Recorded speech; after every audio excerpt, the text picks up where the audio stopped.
Hola, buenas tardes. Buenas tardes para Latinoamérica y buenas noches para algunos países y especialmente para Europa.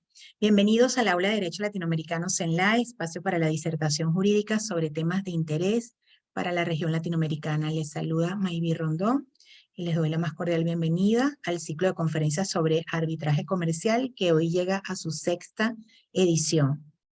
Ciclo donde han participado varios países de la región, cámaras de comercio, centros de arbitraje, árbitros, destacados profesores y expertos en esta materia. La sesión de hoy corresponde a Venezuela y Colombia. Contaremos con la participación de las profesoras invitadas, Adriana Bamonde, de Venezuela, y la profesora Irma Isabel Rivera Ramírez, de Colombia. Iniciaremos en esta sesión de hoy con la profesora Adriana Bamonde. La profesora Bamonde es abogada venezolana, actualmente es la líder de arbitraje internacional para Latinoamérica de la firma Head Calao y árbitro internacional de Florida. Es profesora de arbitraje de posgrado en la Universidad Monte Ávila y de Online in Dispute Resolution en la Universidad de Missouri. Ejerce distintas funciones de liderazgo institucional a nivel internacional, tales como miembro del Consejo General del Centro de Arbitraje de México, subdirector de estudios del Centro de Investigación y Estudios para la Resolución de Controversias, CIERT, vicepresidente de Asuntos Académicos de la Asociación Venezolana de Arbitraje, ABA, y tesorero del Comité Directivo del Capítulo Venezolano del Club Español de Arbitraje, entre otras. La profesora Adriana Bamonde disertará sobre la conferencia titulada El acuerdo de arbitraje como fundamento de un procedimiento arbitral eficiente. En esta disertación, la profesora Adriana Bamonde desarrollará sobre el acuerdo de arbitraje dentro del contexto contractual y jurisdiccional, elementos e importancia para la eficiencia del procedimiento, prevención de patologías para optimizar el procedimiento. Antes de dar inicio a la sesión y darle la palabra a la profesora Adriana Bamonde, indicaremos las normas para el público participante y la dinámica para la fase de preguntas y respuestas. Les recordamos que estamos transmitiendo en vivo desde nuestro canal en YouTube y utilizando la aplicación Zoom Meeting como aula virtual. Agradecemos, por favor, que mantengan sus micrófonos cerrados o apagados durante toda la videoconferencia y eviten, para quienes están en la plataforma digital Zoom, activar la opción compartir pantalla. Las preguntas y o comentarios deben hacerlas por escrito para quienes se encuentran en la plataforma Zoom a través del chat y para quienes ven esta transmisión desde nuestro canal YouTube a través de la sección comentarios. Las preguntas y o comentarios deben hacerlas sobre el tema que se está tratando. Y por favor no olviden escribirnos su nombre y el país donde se encuentran. Escrita esta dinámica, le damos la más cordial bienvenida a nuestra profesora invitada, Adriana Bamonde, al Aula de Derecho Latinoamericano CENLAE. Bienvenida, profesora. Muchas gracias, Mayvi. Muchas gracias a todos por conectarse. Muchas gracias al CENLAE por la convocatoria, a Mayvi por esta invitación. Además, para mí es un honor y un privilegio poder compartir este espacio con la estimada doctora Irma Rivera. Y bueno, compartiremos un poco algunas nociones, ¿no?, que tienen que ver con el acuerdo de arbitraje como fundamento para un procedimiento arbitral eficaz. Un poco, pues, desde lo que he podido recopilar desde mi experiencia, en mi práctica desde Venezuela, enfocada directamente en Latinoamérica, ¿no? Estamos hablando de arbitraje. Ya para este momento han tenido varias sesiones dentro del CENLAE donde han visto distintas nociones, distintos puntos de vista y distintas materias involucradas con el arbitraje. Por lo que seguro ya tienen afianzado que cuando hablamos de arbitraje hablamos de justicia hecha a la medida. Cuando hablamos de arbitraje, hablamos de la manifestación de la voluntad de las partes. Hablamos del principio competence-competence y hablamos del principio de separabilidad. Entonces, algunas consideraciones iniciales antes de entrar en materia es que sin duda el arbitraje es un mecanismo que forma parte de un engranaje general que constituye el sistema de justicia del país, de un país. y que los países han entendido que el ampliar el sistema de justicia, incluyendo mecanismos eficientes como el arbitraje para la resolución de controversias, es fundamental. La concepción y la integración del arbitraje es parte del entendimiento y la necesidad del propio Estado de poner a disposición de todos un mayor espectro de posibilidades que hacen más eficiente la resolución de controversias. El arbitraje sin duda encaja en lo que es la justicia no estandarizada. Por eso el tema de que es una justicia a la carta, una justicia hecha a la medida. Es como un traje confeccionado para cada caso concreto. Y aquí enmarcamos el tema del acuerdo del arbitraje. Pues sin duda el acuerdo de arbitraje tiene que ser enmarcado para cada caso concreto. Si bien, y más adelante haremos un poco referencia a las cláusulas modelo, hay un trabajo de adaptación, hay una responsabilidad de conocimiento del negocio para lograr esa cláusula autosuficiente que cumpla con esos principios de plasmar la verdadera voluntad de las partes, cumplir y hacer valer el competence y el principio de separabilidad como principios fundamentales para que el procedimiento sea eficaz. Del acuerdo de arbitraje dependerá pues lo que sucederá a continuación, lo que sucederá durante el procedimiento arbitral. Y por supuesto de la experticia y de la especialidad de quien redacta ese acuerdo de arbitraje dependerá el éxito de nuestro procedimiento arbitral. Ahora bien, nos hacemos una primera pregunta, pues ¿cómo voy a arbitraje? ¿Cómo utilizo este mecanismo del que venimos hablando semana tras semana para efectivamente resolver mis controversias? Y lo primero, antes de entrar a hablar sobre eso, es entender que el arbitraje es una concepción que está creada dentro de relaciones comerciales, dentro de las relaciones entre comerciantes, y que el factor jurídico viene a jugar un rol posterior, un rol secundario. Los abogados nos hemos tomado el arbitraje para nosotros, al igual que los peritos y determinados expertos. Pero el arbitraje es cultura empresarial. Entonces tenemos que entender que para ir al arbitraje tenemos que partir de una manifestación de voluntad, es decir, de un contrato. Este contrato lo vamos a llamar acuerdo de arbitraje. Y este acuerdo de arbitraje tendrá que cumplir con los requisitos básicos que estarán establecidos en la ley que decidamos es la aplicable para este contrato en particular. Si nos guiamos por los principios básicos que están establecidos en la ley modelo UNCITRAL, pues tenemos un contrato que debe ser consensual, que debe estar por escrito con todas las interpretaciones en torno a lo que por escrito significa, debe estar pactado entre capaces. Por supuesto debe ser autónomo y debe ser exclusivo y excluyente. Aquí volvemos nuevamente a ver la expresión de lo que es el principio competence y el principio de separabilidad, esa autonomía, esa capacidad de sobrevivir el tema de discusiones sobre la validez, eficacia o existencia del contrato principal, siempre será sometida a arbitraje. Esa reserva que tenemos de la facultad de los árbitros incluso para conocer sobre su propia competencia, de manera exclusiva y excluyente de la jurisdicción ordinaria. El objetivo de un acuerdo de arbitraje, pues sin duda es obtener la mayor ventaja en la optimización del propio arbitraje como un medio eficaz para la resolución de una controversia. Y por supuesto, minimizar las desventajas en la defensa de sus intereses al gozar de un medio debidamente hecho a la medida de la justicia que se espera. Existen diversos tipos de cláusulas arbitrales, y es que en el cumplimiento de los objetivos, el acuerdo de arbitraje puede ser deal making, es decir, estamos negociando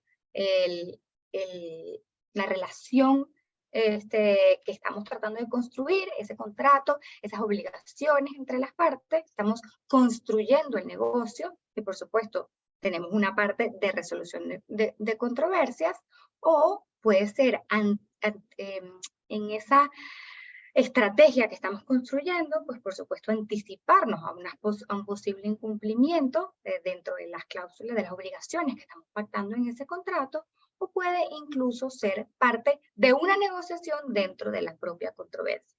Yo puedo tener un contrato con una cláusula de resolución de conflictos que remita a la jurisdicción ordinaria de un país determinado y dentro de la disputa podemos agree to disagree, pero en otro lado.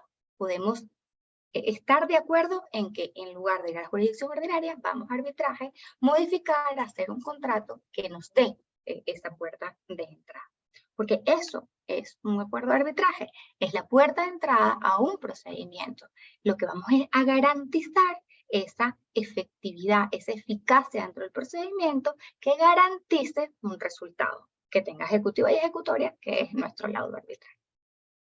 Para ello es importante el tema de la redacción del acuerdo de arbitraje y veremos ciertos elementos, pues entonces que debemos tomar en cuenta y que deben estar contenidos dentro de un acuerdo de arbitraje para que efectivamente pueda tener eficacia y eficiencia.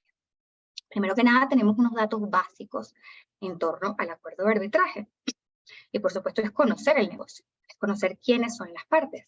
Se trata de empresas estatales, se trata de empresas extranjeras, subsidiarias, filiales, sociedades, grupos de empresas, el origen de las partes o dónde ejercen su actividad principal de los negocios.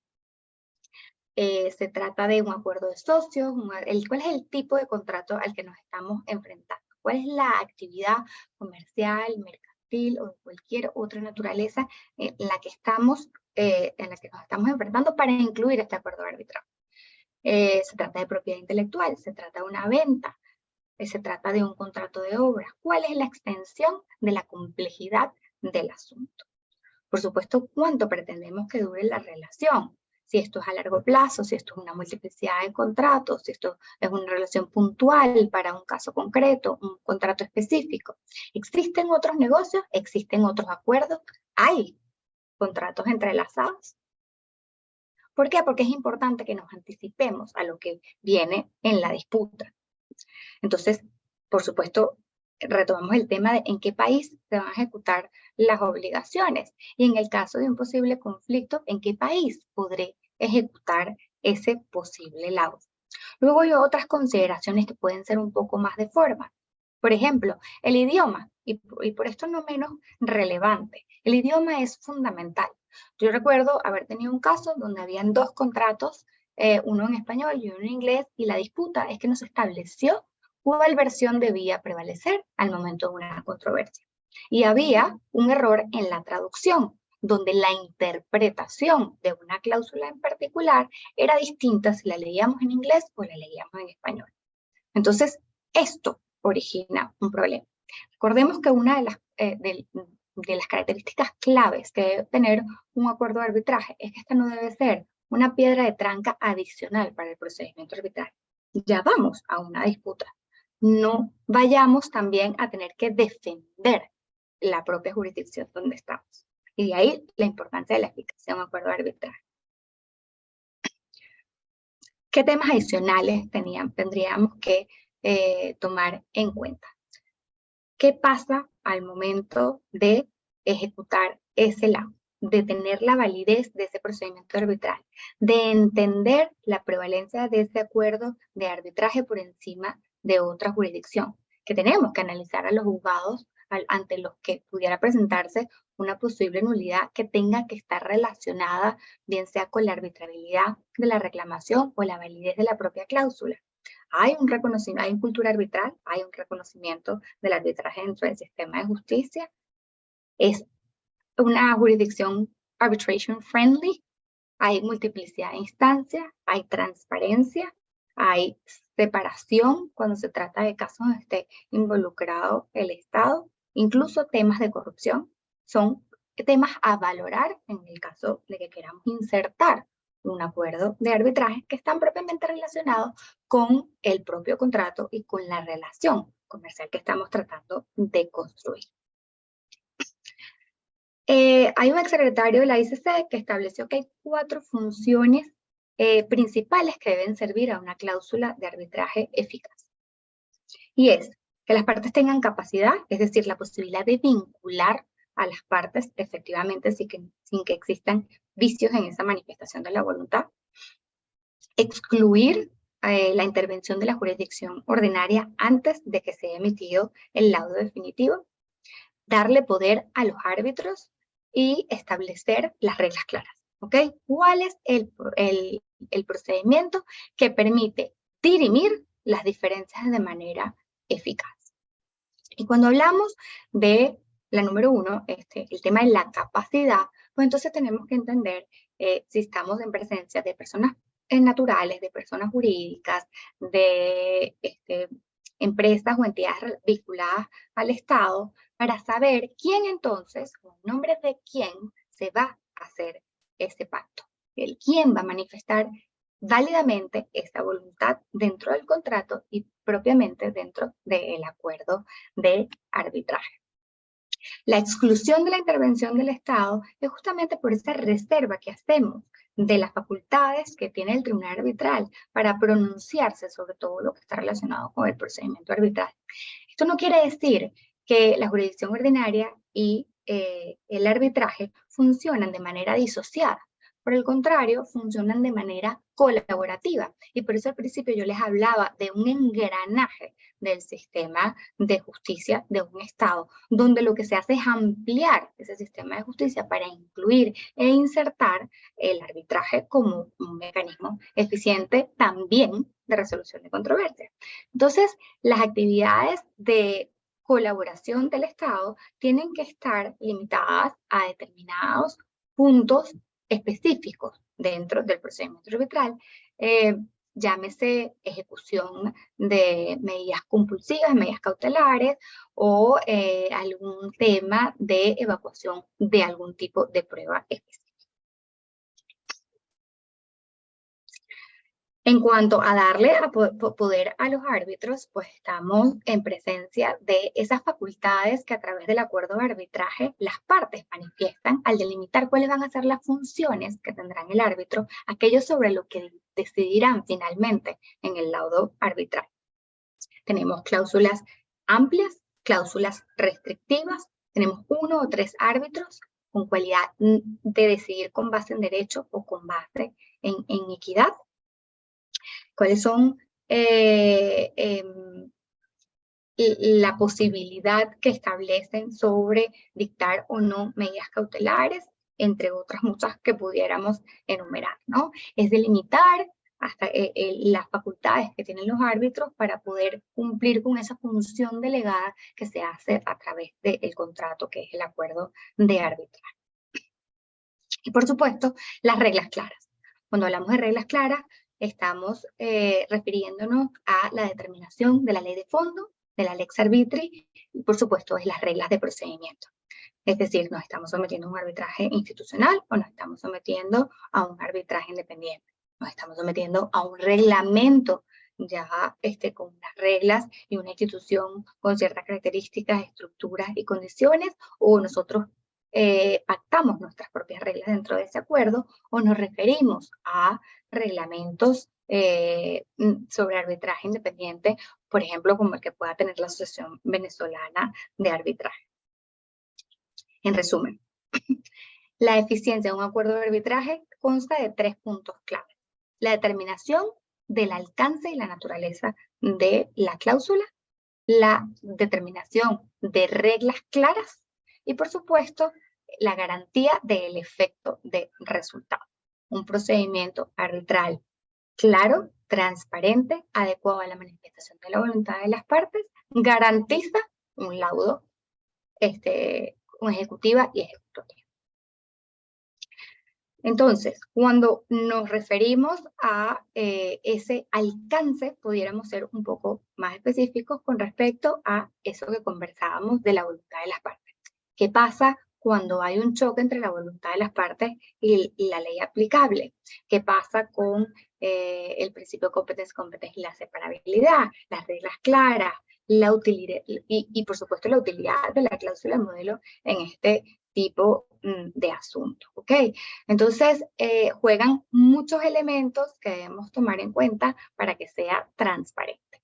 Y hay unas consideraciones adicionales aparte de las medidas cautelares, como los tratamientos específicos de las leyes aplicables y cuando hay restricciones en cuanto a la amplitud de la materia de alcance de los acuerdos de arbitraje. Es decir, qué pasa en los casos de contratos de adhesión, contratos de interés público, qué pasa con el tratamiento de la confidencialidad, qué pasa cuando tenemos diferencias culturales en temas de promoción y evacuación de pruebas. Entonces, por eso, antes de entrar a redactar un acuerdo de arbitraje, debemos conocer claramente el negocio, conocer claramente a las partes, conocer que tienen capacidad y conocer cuáles son las ventajas y desventajas que nos provee la ley aplicable que las partes quieran acoger o los reglamentos, bien sean institucionales o reglas dentro del arbitraje independiente que debemos considerar. Y esto sucede porque si no nos vamos a enfrentar a lo que se ha llamado cláusulas patológicas. ¿Okay? Las cláusulas patológicas no son más que aquellas que por su redacción no pueden cumplir con las funciones esenciales del acuerdo de arbitraje. ¿Okay? Son cláusulas que dan problemas antes, durante y después del arbitraje. Y pueden ser por muchísimas razones. Pueden ser cláusulas deficientes, difíciles, contradictorias, imprecisas, incompatibles con las normas de los centros de arbitraje, en fin, infinidad de casos. Yo creo que de esas es donde más anécdotas quizás pudiera compartir. Pero quizás en aras del tiempo, para no excederme en lo que pudiéramos comentar, y quizás si hay alguna pregunta, pues luego resolverla. Me gustaría concluir con la utilidad que tienen las cláusulas modelo. Y es que si estamos iniciando en el mundo del acuerdo de arbitraje y no nos estamos enfrentando a contratos y a negocios excesivamente complejos, leer un reglamento, entender qué es el procedimiento que más se adapta a las necesidades de las partes y acoger su cláusula modelo dentro del contrato, siempre es una herramienta que ayuda a prevenir este tipo de patologías y a tener en consideración estos elementos que venimos comentando. Adicionalmente, pudiera ser el punto de partida para quizás elaborar unas cláusulas un poco más complejas, pero tomando en cuenta estos elementos básicos mínimos que pueden estar reflejados y que sean necesarios para que efectivamente el acuerdo de arbitraje tenga la utilidad y esa eficiencia de garante del procedimiento arbitral que queremos y que espero haber podido compartir. Como reflexión solo me queda hacerles una pregunta, y es ¿cuál es nuestra contribución a la eficiencia de la justicia arbitral? ¿Qué podemos hacer nosotros para que efectivamente haya más acuerdos de arbitraje que garanticen procedimientos arbitrales eficientes? Gracias. Muchísimas gracias a la profesora Adriana Bamonde. En tiempo exacto terminó su conferencia. Gracias por su excelente disertación sobre el acuerdo de arbitraje y todas el contrato en el mismo y las ventajas que tiene. Vamos a pasar a la segunda exposición. Les recordamos que esta conferencia está en vivo a través de nuestro canal en YouTube y también la transmisión a través de nuestra aula virtual en la sala Zoom.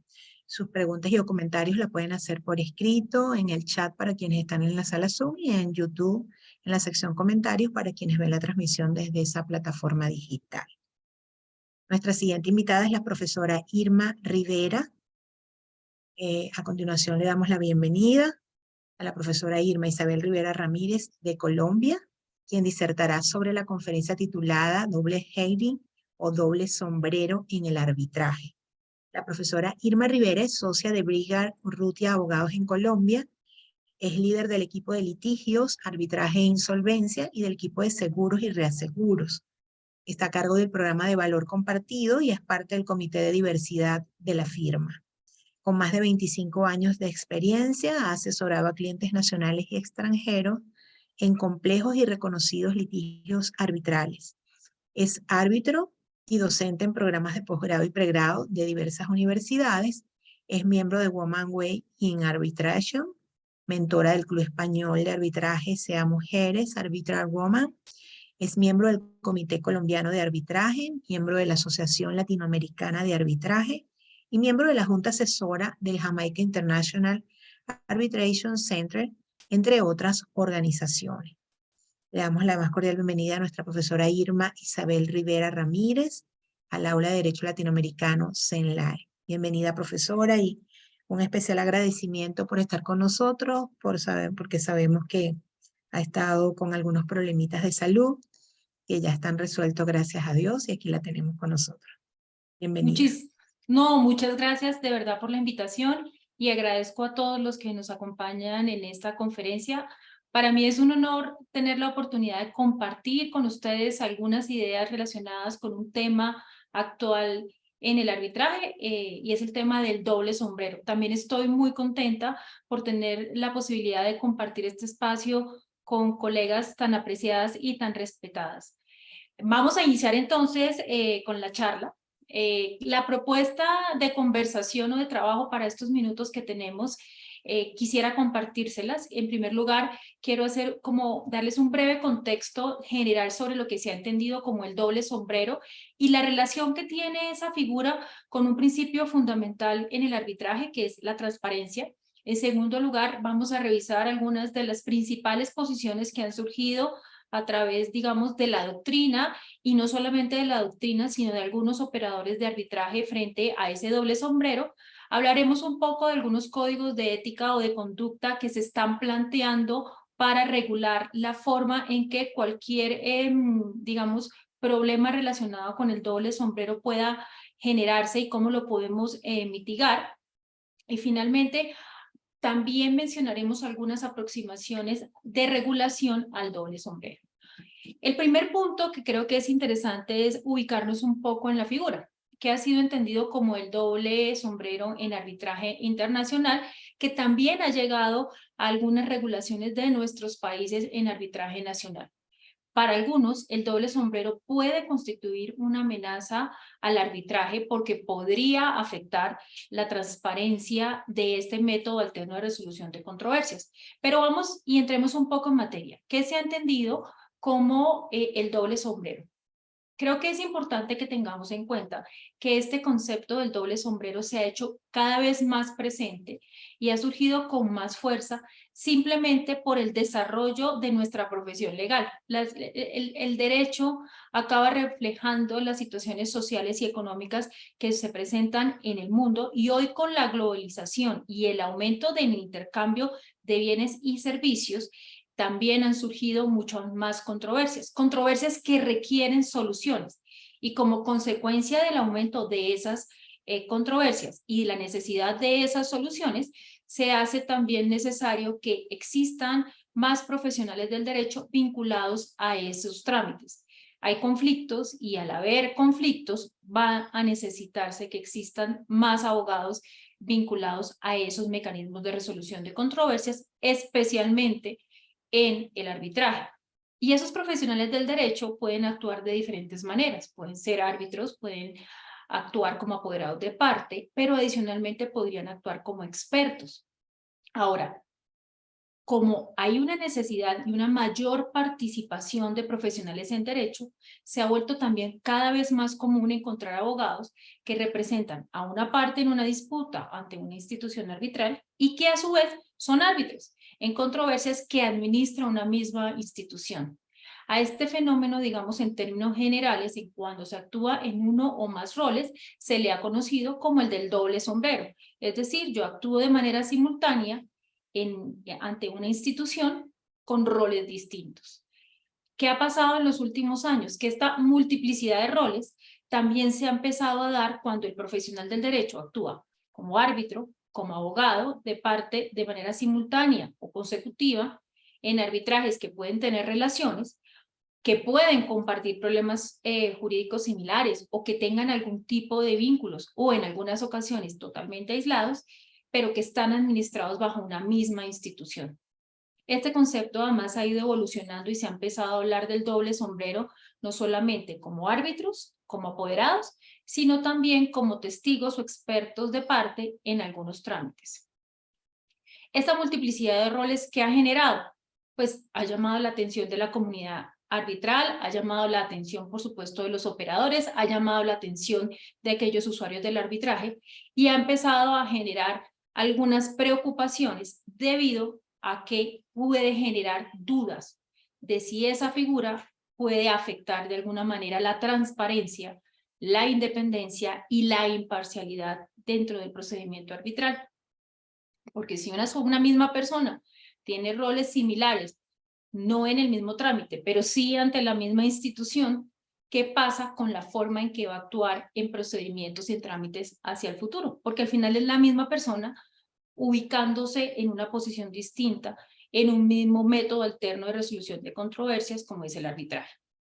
Cuando seguimos hablando del doble sombrero, les mencionaba que se vincula mucho a la transparencia y este es un principio fundamental que tiene que estar presente durante todo el trámite arbitral, porque la transparencia cuando nos encontramos frente a esa figura del doble sombrero se vuelve mucho más importante.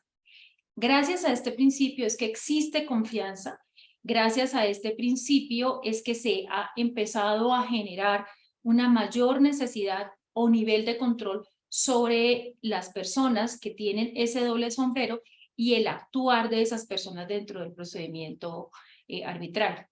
Creo que es interesante no solamente pensar en las amenazas o en las afectaciones que eventualmente esta figura puede tener dentro del procedimiento arbitral porque existen roles simultáneos, sino creo que es fundamental enfocarnos en esos retos que tienen los operadores, que tienen las instituciones, que tienen las partes, que tienen los árbitros, para que esos hechos que ya están acá sean regulados, sean morigerados y estén alineados con la implementación de mecanismos que generen obligaciones de respeto a los principios del arbitraje, que protejan el procedimiento y que hagan que el producto final de todo ese trabajo, que es el laudo, después pues pueda ser ejecutado y pueda hacerse efectivo en las Cortes Nacionales. Un ejemplo de esa necesidad de empezar a pensar y de empezar a hacer de regular esta figura y alinearla con los principios fundamentales del arbitraje es todo ese trabajo que están haciendo las secretarías del CIADI y de la CEMUNDI, en las cuales desde hace ya varios años están preparando de manera conjunta un proyecto de código de conducta para los árbitros. Y de esa forma se ocupen de los comportamientos que esos árbitros van a tener, especialmente en temas de arbitraje de inversión. Este proyecto incluye unos principios muy interesantes y disposiciones que van al detalle para regular cuestiones como debe ser la independencia, que debe prevalecer la imparcialidad, que debe existir un deber de conducir procedimientos de manera íntegra, de manera justa y de forma eficiente. Hay disposiciones en donde, por ejemplo, se limita el desarrollo de varias funciones. De acuerdo con el código, con el proyecto que hay, un árbitro relacionado con un procedimiento vinculado a una controversia no podría ejercer de forma concurrente como abogado o perito en otro procedimiento vinculado a una controversia que involucre los mismos antecedentes o al menos una de las partes. Yo creo que el camino o el objetivo al final es, si estamos frente a una situación que ya se presenta, encontrar cuál debería ser la mejor forma de regularla para fijar una posición y que todos conozcamos cuáles son las reglas del juego.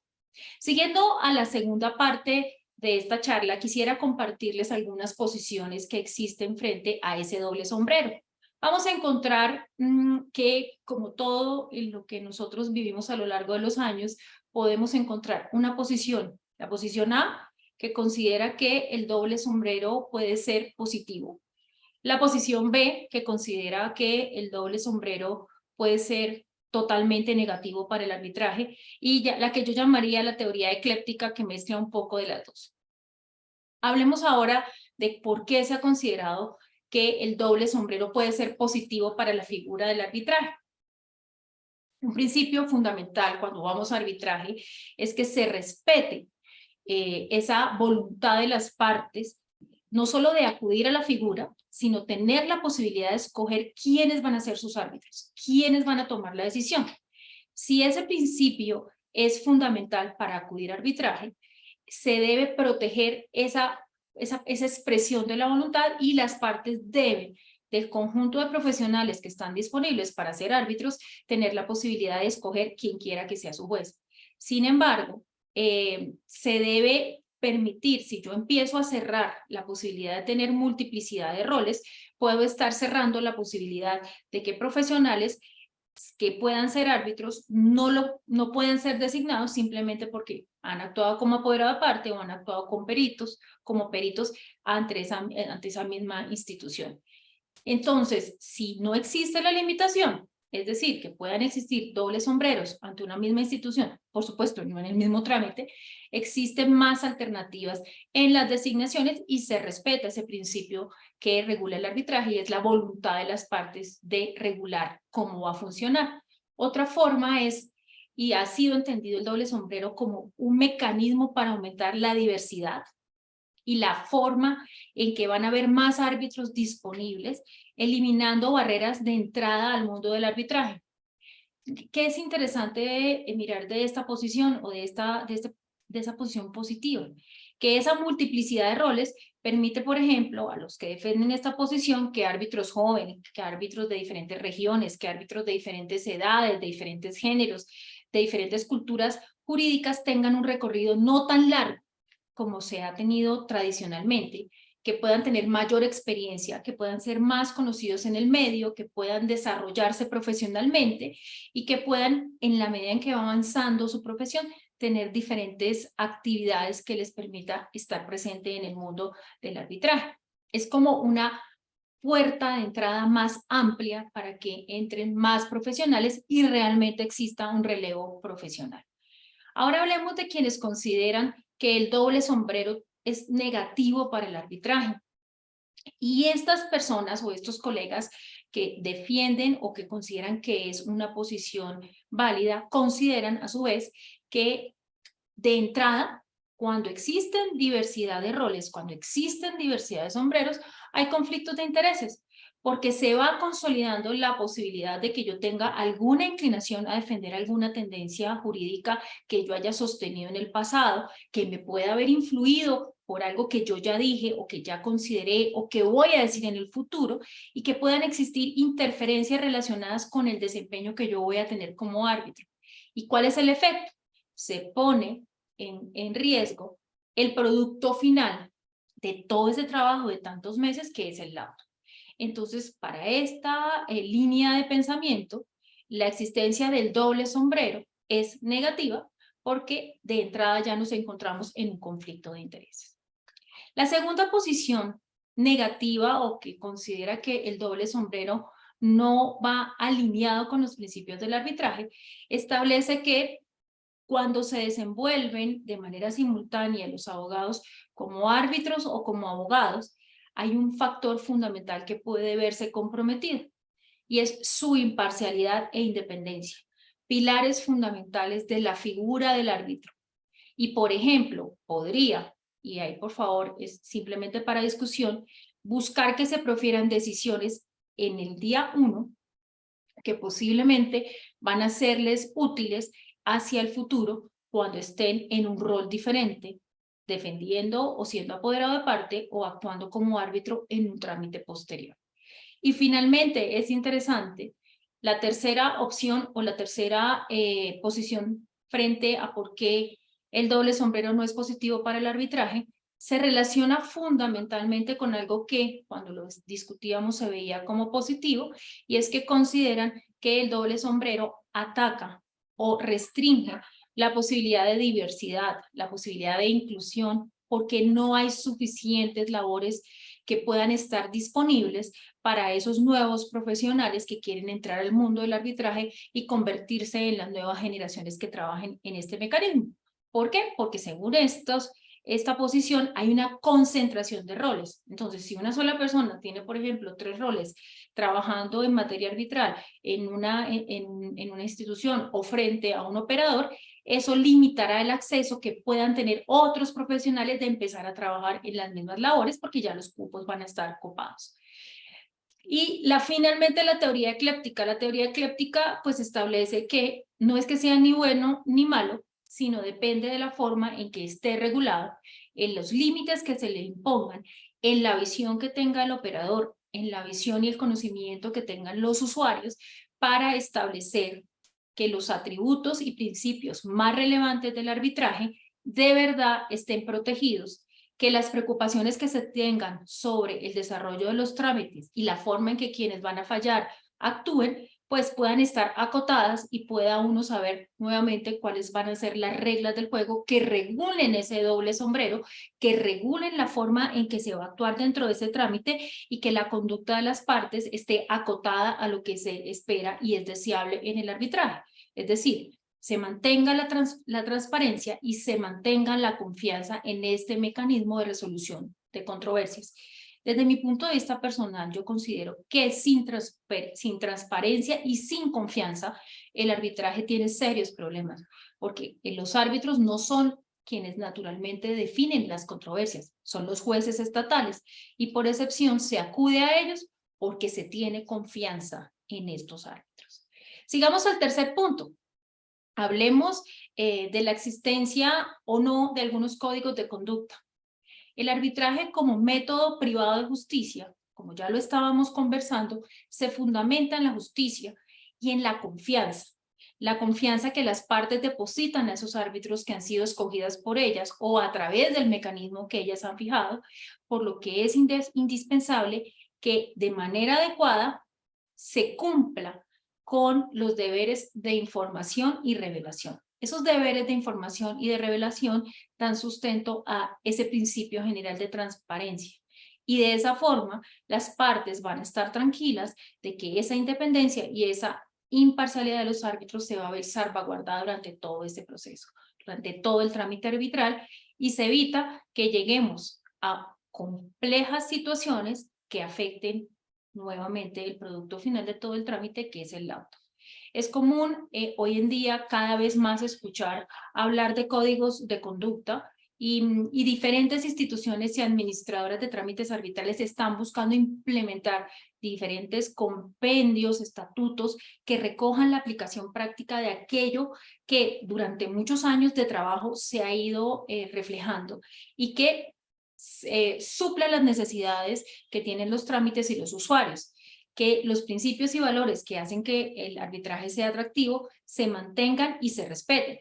Podemos encontrar a modo de ejemplos que se están promoviendo códigos, por ejemplo, por la Corte de Arbitraje para los Deportes CAS, la IVA, la Corte Internacional de Justicia, la Secretaría del CIAD y el CIMUNI, como ya lo mencioné, se está buscando regular. Y hay un tema adicional que llegó con la pandemia. El uso de la tecnología y de la virtualidad nos ha puesto o nos ha dado más conciencia de lo fácil o de la facilidad que existe para acceder a información que no tenemos a la mano. Y esa facilidad de acceder a información la están alineando todos esos otros proyectos de código de conducta para que, por ejemplo, un usuario aquí en Colombia pueda tener acceso a información de aquellas personas que van a actuar como árbitro, que están actuando como expertos de parte o que eventualmente podrían o estén actuando como apoderados y árbitros. Como abogados siempre debemos tener presente, en mi opinión personal, el rol que nosotros desempeñamos dentro del método alterno de resolución de controversias, especialmente en el arbitraje. Es un método en donde, como les he mencionado en repetidas ocasiones, la confianza es fundamental y esa confianza se apuntala cuando los árbitros cumplen de manera clara, de manera precisa y oportuna con el deber de revelación y de información. Creo que los códigos de conducta están alineados no solamente con buscar que esos principios se mantengan, sino con empezar a regular situaciones como la del doble sombrero, que se está haciendo cada vez más frecuente, para evitar que se generen riesgos que no puedan ser acotados y que estén al traste con todo el procedimiento arbitral o con la respetabilidad que tienen esos operadores en quienes se deposita la confianza. Encontremos o revisemos finalmente algunas aproximaciones relacionadas con la regulación que se intenta dar a ese doble sombrero. Vamos a encontrar distintas posturas sobre cómo se está regulando. Hay diferentes propuestas de solución o diferentes aproximaciones. Tenemos posiciones muy laxas en donde dicen, mire, está permitido, se puede hacer uso del doble sombrero, es una situación que se presenta en el arbitraje y estas son las reglas del juego. El caso se analiza caso por caso para ver si es o no posible, pero no hay una línea general, no hay una línea absoluta que diga no es posible que exista el doble sombrero. Hay otras posiciones en donde se ha establecido por algunos operadores en donde, de acuerdo con esta posición, no es posible el doble sombrero. Hay prohibición, o ustedes actúan como apoderados de parte o actúan como árbitro. Si ustedes están actuando como apoderados de parte ante este operador, simplemente quedan por fuera de los sorteos o dejan de ser elegibles por el centro o por aquel que los deba nominar y designar. Ahora bien, ¿cuál sería la mejor posición? Depende. Creo que un poco va a ir nuevamente de cuál es la regulación, de cuáles son las expectativas de los operadores y la forma en que esa regulación se aplique de la teoría a la práctica. El rol de los abogados dentro de los trámites arbitrales, dependiendo de la posición que se asuma, puede estar más o menos regulado, pero yo creo que es una carga de todos nosotros recordar que los comportamientos adecuados que respeten los principios del arbitraje dependen en gran medida del usuario, el árbitro y la institución. Y si eso se hace de forma adecuada y estamos conscientes de esto, creo que pueden coexistir diferentes posiciones siempre y cuando las reglas del juego sean claras para todos los involucrados. Finalmente, les quisiera cerrar con algunas reflexiones. La figura existe, la figura cada vez se hace más presente en diferentes latitudes. Es una figura que puede generar y ha generado algunas controversias. Es una figura que se está revisando y que algunos operadores están regulando para ver cómo la realidad que alcanzó a las normas, y en ocasiones digo, yo creo que la realidad va mucho más rápido que la regulación, pues se alinea. Creo que es fundamental que se analice a la luz de la norma que regula o que regula ese trámite arbitral ante ese operador y que las partes, además, que son los dueños del trámite, acuerdan, especialmente en arbitraje internacional comercial. Creo que las instituciones, los operadores y los estudiosos del derecho tienen un trabajo bien importante de revisarla, ajustarla y adaptarla a estos tiempos, y serán los operadores en principio y los que regulan los que decían si se permiten o no. Y si se permiten, debe existir mecanismos que mitiguen un riesgo de afectación a la transparencia, la imparcialidad, la independencia y, por supuesto, a la confianza en el método. Y el objetivo final siempre debería ser proteger el procedimiento, los derechos de las partes y que el procedimiento, como les comento, de tantos meses y de tanto trabajo, cumpla el objetivo. Y es que ese laudo resuelva la controversia, que no se vuelva a una fuente de nuevas controversias que pueden estar relacionadas con cuestionamientos frente a la integridad, la imparcialidad, la independencia de los árbitros o de quienes participan dentro del trámite. Muchas gracias. Gracias a usted, profesora. Excelente disertación, especialmente es un tema tan controversial y le agradecemos mucho haberlo escogido porque nadie había hablado de este tema tan polémico en el arbitraje. Vamos a iniciar la fase de preguntas. Desde YouTube tenemos algunos saludos. Nos saluda Belén Serpa Blandín. También nos saluda el profesor Eddie Coronado desde Venezuela. Yerlin Romero desde Bogotá también nos saluda. E iniciamos con las preguntas. Soedi Timaure. Hola, buenas tardes. Saludos desde Santiago de Chile. ¿Un acuerdo de arbitraje es un contrato legalmente vinculante si y solo si se establece en el contrato? Para la profesora Adriana. Gracias. Excelente pregunta. Pues efectivamente hay muchas formas de constituir un contrato que contenga un acuerdo de arbitraje. Este puede ser una cláusula dentro de un contrato principal o puede ser un contrato anexo, un contrato que sin duda está vinculado a las obligaciones contractuales principales, pero puede ser un anexo a este. Y sin duda, al ser un contrato, es vinculante, es ley entre las partes. ¿Okay? Y como les comentaba antes, puede ser un contrato que surja en el mismo momento en que se genera las obligaciones del contrato principal, o puede ser una decisión posterior de las partes de ir al arbitraje para dirimir cualquier controversia que surja respecto de un contrato determinado.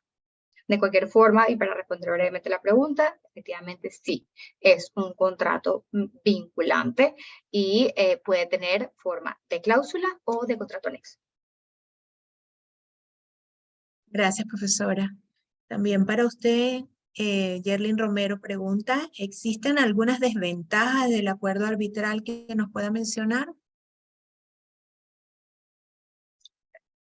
En general, desventajas propiamente no, salvo que alguna de las partes no quiera ir al arbitraje para resolver las disputas, que sin duda representaría un problema y una gran desventaja para la parte que se opone, ¿no?, a un contrato que existe.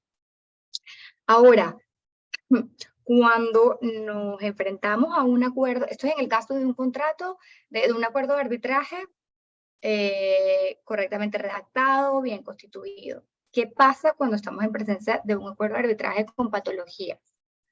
Pues sin duda representa muchísimas desventajas dentro del procedimiento, porque hay que entrar a defender la jurisdicción arbitral, hay que entrar a defender que la manifestación de las partes fue acudir válidamente al arbitraje como el mecanismo idóneo para resolver sus controversias. Entonces, hay muchísimos ejemplos que pudiera darte. ¿Qué pasa cuando en un acuerdo de arbitraje se establece que el número de árbitros será par y no impar? En el caso puntual de la mayoría de las jurisdicciones, se exige que sea el número de árbitro impar.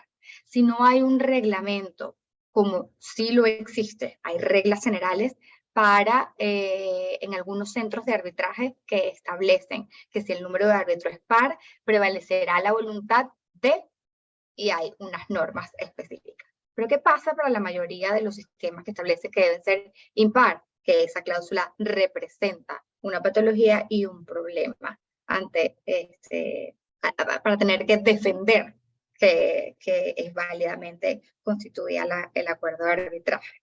¿Qué pasa cuando, y esto me pasó, tienes un acuerdo de arbitraje donde se determina que 2 árbitros deberán decidir con base en derecho y el presidente con base en equidad? ¿Cómo concilias la decisión final? Entonces, le estás imprimiendo al tribunal arbitral una carga y una responsabilidad adicional al fondo de la controversia para tener que justificar esa jurisdicción y la base con la que tomarán esa decisión. Igual pasa cuando hay requisitos exorbitantes que deben cumplir los árbitros para poder ser designados. Tiene que ser abogado, médico, astrofísico, hablar 5 idiomas y 5 idiomas específicos. Es imposible. Y en el caso de que consigas uno, pues lo tendrás que meter en una burbuja, pues si le pasa algo no hay arbitraje. Nombres de las instituciones arbitrales mal identificadas, incompatibilidad de las normas establecidas en el acuerdo de arbitraje versus la del reglamento institucional que pactaron. Eso pasa mucho, sobre todo con los honorarios de árbitro. Solía pasar, ya se ha ido depurando un poco. Entonces, esas cláusulas que tienen patología sin duda representan una desventaja enorme para la efectividad de un procedimiento arbitral sano. Gracias, profesora. Desde YouTube, Soedit y Maure, ¿se puede cuestionar el doble sombrero en el sentido que si un abogado puede realizar la actividad de abogado por la mañana argumentando un tema particular y luego actuar como árbitro por la tarde resolviendo el mismo asunto legal? Doctora, muchas gracias por la pregunta y a mi colega que la hizo. Yo creo que habría que hacer 2 precisiones del entendimiento que tengo de la pregunta. Si es la misma materia en donde hay un interés directo, yo no podría ser árbitro y parte en el mismo trámite. Eso ya no sería una cuestión de doble sombrero, sino sería claramente una situación de conflicto de intereses. O sea, yo no podría en la mañana decir, esto es un tema personal y lo estoy presentando como abogado, y en la tarde decir, esto es un tema que voy a decidir como un árbitro, porque la máxima que nosotros aprendimos, por lo menos en algunas de nuestras facultades es que ser árbitro y parte pues genera per se un conflicto de intereses. Entonces no creo que fuese posible. Cosa diferente es que, por ejemplo, yo en la mañana actúo como apoderado en un trámite diferente ante un panel arbitral distinto, en una materia distinta, y en la tarde tengo la potestad o he sido investido de ser árbitro en un trámite diferente, con partes diferentes, en donde yo no tengo un interés personal, porque recuerden que el tema de imparcialidad e independencia es que yo no tengo dependencia con ninguna de las partes, no tengo una relación objetiva que genere una limitación a que yo actúe de manera libre, y la imparcialidad es que no tengo una inclinación subjetiva a tomar una decisión en favor de alguna de las partes. En el ejemplo, entendiéndolo en la fase A, es decir, tengo un interés personal directo porque es un tema que me interesa, pues es un tema para mí que tendría un problema de conflicto de interés porque yo quiero ser el árbitro y quiero ser la parte defendiendo el mismo interés. Entonces, ya yo creo que saldríamos de lo que podría ser el ámbito del doble sombrero en el sentido tradicional. Gracias, profesora. También una pregunta para usted y aprovechando que está hablando de imparcialidad e independencia, pregunta Yerlin Romero, siempre que nos encontremos ante un caso de doble sombrero, ¿la imparcialidad e independencia de un árbitro se ve comprometida? Doctora, muchas gracias por la pregunta. Nuevamente, como hablaríamos los abogados, depende. Si usted se encuentra en la posición que no está de acuerdo con la figura del doble sombrero, de entrada eso ya genera, la sola existencia de la figura genera una situación de imparcialidad, una situación de conflicto de intereses que afecta la imparcialidad y la independencia. Esa sería la posición negativa, digamos, aquí estamos hablando como de los extremos de las posiciones frente al doble sombrero. Si usted se va a la posición que defiende el doble sombrero como una figura que simplemente existe, que tiene que ser regulada, no necesariamente, porque nuevamente no estamos hablando de que yo sea parte y árbitro o experto en el mismo trámite. Entonces, si no es en el mismo trámite, sino en el mismo operador, tendría que verse si hay puntos de contacto que pueden afectar esa independencia o esa imparcialidad. Gracias, profesora. No tenemos más preguntas ni comentarios de nuestros participantes. Les recordamos que esta conferencia quedará grabada y colgada en nuestro canal YouTube y nos ayudaría muchísimo en la difusión, no solamente darle like, sino compartirla y colocar la manito para que suba el algoritmo y podamos llegar a muchas más personas. Profesoras, siempre terminamos nuestras conferencias, este ciclo especialmente, con reflexiones y o propuestas para Latinoamérica. Ambas representan diversos países, Colombia y Venezuela, que se asemejan en muchas de sus costumbres, en muchas de sus legislaciones. Iniciamos con la profesora Adriana. ¿Cuáles serían esas propuestas con esa visión latinoamericana sobre el arbitraje, especialmente sobre el tema que trató el acuerdo de arbitraje? Yo creo que Latinoamérica está en continuo crecimiento y aprendizaje con respecto al arbitraje. Algunas jurisdicciones más que otras, pero sin duda genera un aprendizaje colectivo. Hay países que han abierto la puerta, que han dado pasos agigantados que hacen que los demás tengamos que ir elevando el nivel.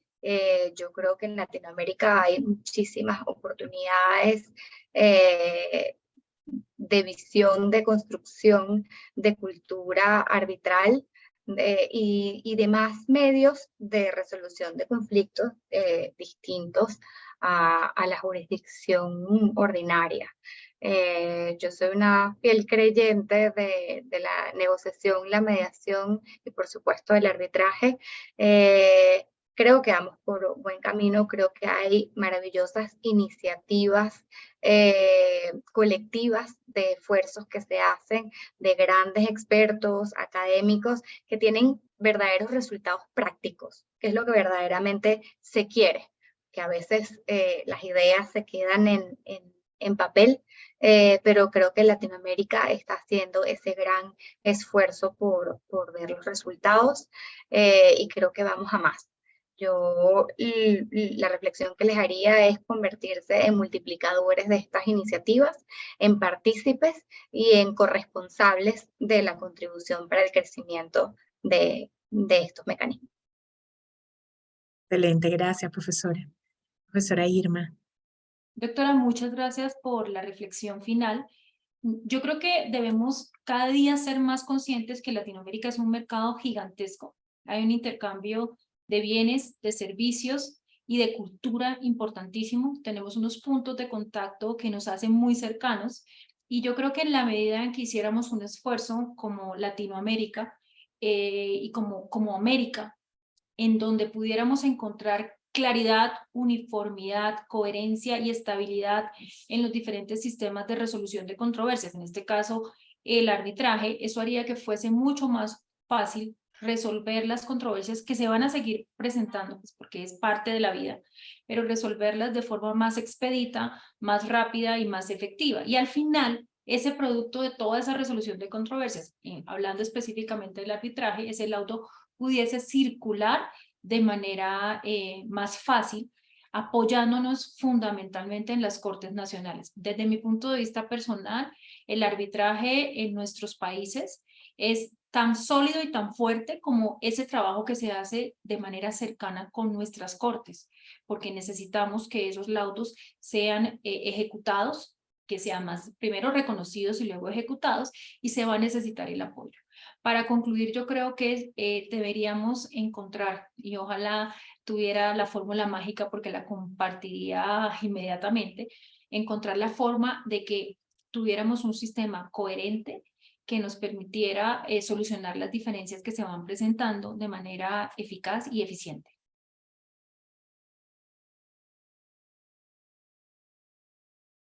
Muchísimas gracias, profesora. Excelente disertación de ambas profesoras. Les agradecemos su participación en esta sexta sesión.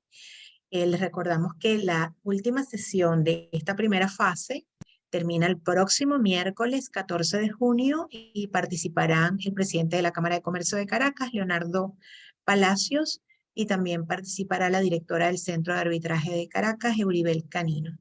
Así que a la misma hora, 6 de la tarde, hora Miami. Gracias a todos por su participación, especialmente a las profesoras que nos acompañaron en la sesión de hoy. Feliz noche para todos, donde quiera que se encuentren. Muchas gracias. Feliz noche. Muchas gracias.